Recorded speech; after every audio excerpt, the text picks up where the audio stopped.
Dara, what's gongfu tea? Dara, how do I get in the gongfu tea? Well, you came to the right places. I'm gonna show you.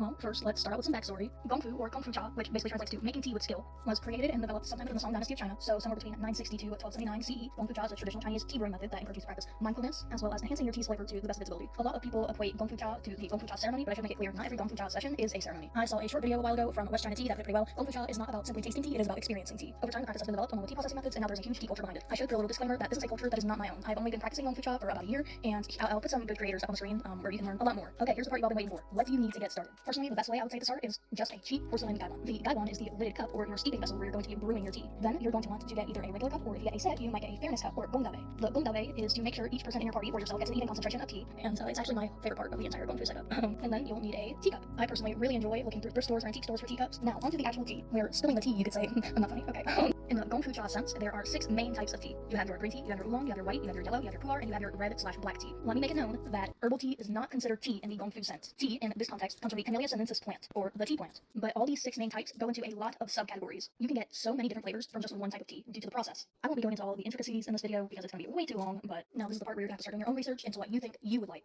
It's all about experimentation and just trying a bunch of different types of teas. Also, before I go, I need to mention that do not get into Yixing teapots until you are at least a year into your tea journey. It's just a really hard market to navigate. It's all very complex, especially for people in the West and the Western-facing vendors. A good alternative, well, not alternative because they are nowhere near the same, but if you want a teapot, I would recommend the Ruyao teapot. It's porcelain, so you don't have to worry about all the intricacies with being porous and all the different types of clay and finding true material. I think I covered all the very, very basic parts pretty well for a 2-minute video, but if you have any questions, let me know. Alright, bye-bye.